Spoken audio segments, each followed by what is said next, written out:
Добрый день, с вами, как всегда, Евгений Бужьев. Сегодня мы поговорим про артрозы. Дело в том, что эта проблема возникает у очень большого количества людей.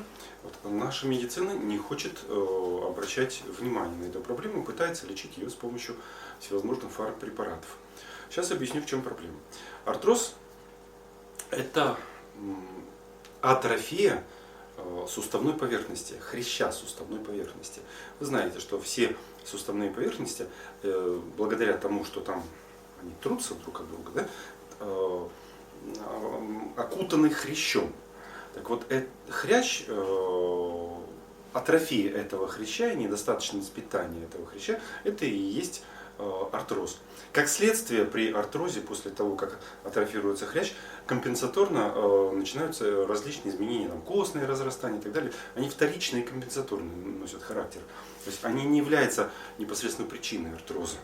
Причиной артроза является одна только вещь – атрофия хряща. А – это отсутствие трофос, питания, то есть уменьшение высоты хряща связано с нарушением его питания. Вы знаете, как и любого человека, если кормят, он полненький, хорошенький. Если перестали совсем кормить, значит он становится худее, худее, худее, и потом становится скелетом ходячим. Вот примерно то же самое происходит с любой нашей тканью, которую перестали кормить. Почему же перестает кормиться хрящ? Дело в том, что хрящ, этот самый суставной хрящ, это одна из двух тканей, мягких тканей, которые находятся в зоне высокого давления. Второй такой тканью является диск межпозвонковый. Так вот эти мягкие ткани имеют особенность своего питания. Какую? Вы знаете, что все ткани питаются кровью. То есть кровь приносит питательные вещества в ткани. Именно за счет этого ткань живет, размножается, клеточки ткани растут. Но кровь течет по кровеносным сосудам. В этих двух мягких тканях, в суставных хрящах и в межпозвонковых дисках нет своих собственных кровеносных сосудов. Почему? Потому что, как мы сказали, это мягкие ткани, которые находятся в зоне высокого давления. Если бы там были свои кровеносные сосуды, просто потому что ткань мягкая, но она находится в зоне высокого давления, они просто раздавились бы, размозжились. Поэтому нельзя, чтобы там были сосуды. Но ткань должна питаться? Должна. Каким образом? Поэтому и существует особенность питания этих тканей. То есть эти ткани питаются как губочка. Если мы губку сжимаем, она все из себя отдает. Если мы ее растягиваем, она все впитывает. То есть для того, чтобы хрящ и диск межпозвонковый питался, должно быть сдавление, растяжение, сдавление, растяжение. Именно когда есть сжатие и растяжение, тогда только хрящ и питается. Поэтому при определенных условиях нарушается питание этого хряща. Не связано оно с тем, что там что-то истирается. Почему? Потому что любая живая ткань стереться не может. Можете провести эксперимент. Сесть и так тереть ладошки. Сотрете вы руки? Никогда в жизни вы их не сотрете. Хоть там 5 лет этим занимаетесь. Вы знаете, раньше прачки стирали белье вручную. Вы слышали хоть раз, чтобы у кого-то из прачек, которые по 20 часов в день терли белье, стерлись руки? Да никогда такого быть не может. Поэтому это величайшая глупость, если человек думает, что живая ткань может истереться. Ничего истереться в живом организме не может. Мы же самовосстанавливающая система, это же живая ткань. Это если вы возьмете в машине железки какие-то, которые трутся друг об друга, они могут стереться, да. Но в живом организме никогда ничего истереться не может. Поэтому, если вы приходите к врачу, который говорит, что у вас истерлись суставные поверхности, бегите от такого врача куда подальше. Значит, человек просто не понимает вообще, о чем идет речь.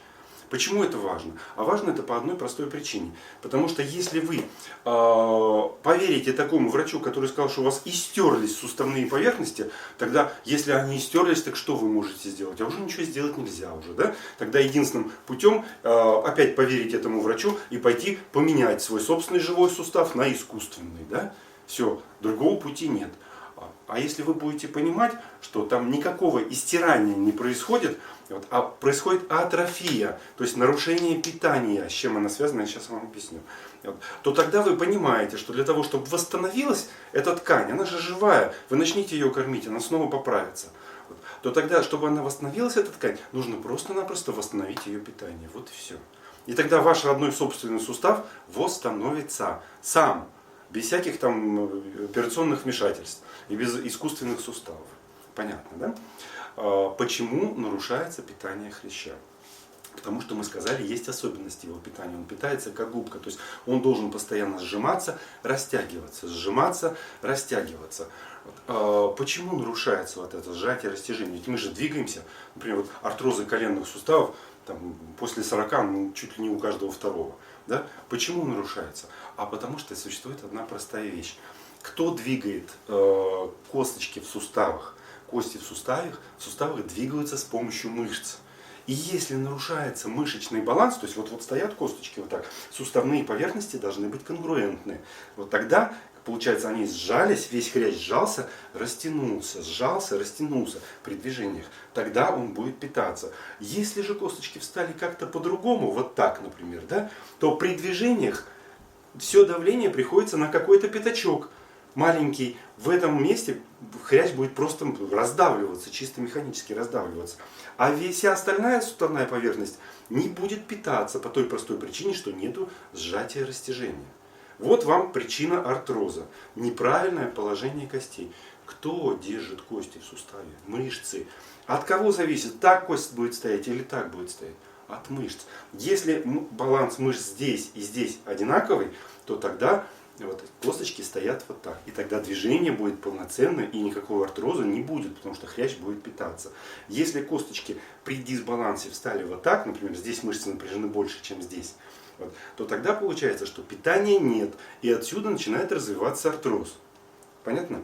Поэтому, если вы вместо того, чтобы восстановить правильный мышечный баланс и движение правильное в суставе, начнете вводить всякую химию, там, хондролон, хондроитин, сульфат, там, хондроксиды и всякие прочие в кровь, дорогущие препараты, то кроме того, что вы потеряете огромное количество денег, больше вы ничего не добавите. Почему? Потому что я говорю, проблема не в том, что в крови мало питательных веществ, а проблема в том, что питательные вещества и крови не подступают вот сюда. Поэтому ваша задача не заниматься всякой ерундой, не травить свой организм химическими препаратами, а ваша задача поставить косточки в правильное положение. Вот тогда у вас будет, тогда это вот и есть лечение артроза. Соответственно, если вы будете поддерживать баланс мышц в нормальном состоянии, то это будет профилактика артроза. Вот. Это все, что нужно сделать. Ну, чаще всего самые основные проблемы, поскольку мы все время ходим, да, у нас возникают в тазобедренном суставе и в коленном суставе. Как расслабить ягодичку? У меня есть написано в книжке «Боль», поэтому я сейчас на этом не буду останавливаться. А коленные суставы вот, расслабляются очень просто. Основная проблема, которая вызывает артроз коленного сустава, так называемый гонартроз, вот, это напряжение вот этой вот передней мышцы бедра, так называемого квадрицепса. Вот. Расслабить ее очень просто. Нужно встать, держась за что-то рукой, вот, согнуть ногу в колене и разогнуть в тазобедренном суставе. Вот при этом движении у нас получается растяжение вот этого квадрицепса, этой вот передней поверхности бедра. И 2 минутки вот так статически постоять. Буквально после первого же выполнения этого упражнения, если у вас есть боли в суставах, боль сразу же уходит. Во всяком случае, значительное облегчение вы почувствуете мгновенно, буквально через 2 минуты. Вот. Если вы будете каждый день делать это упражнение, то есть расслаблять вот эту вот мышцу, то в таком случае вы просто-напросто уберете свой артроз коленного сустава. И ваши ножки будут двигаться полноценно и без боли. Вот то, что я сегодня хотел вам сказать по поводу артрозов. Всего вам доброго.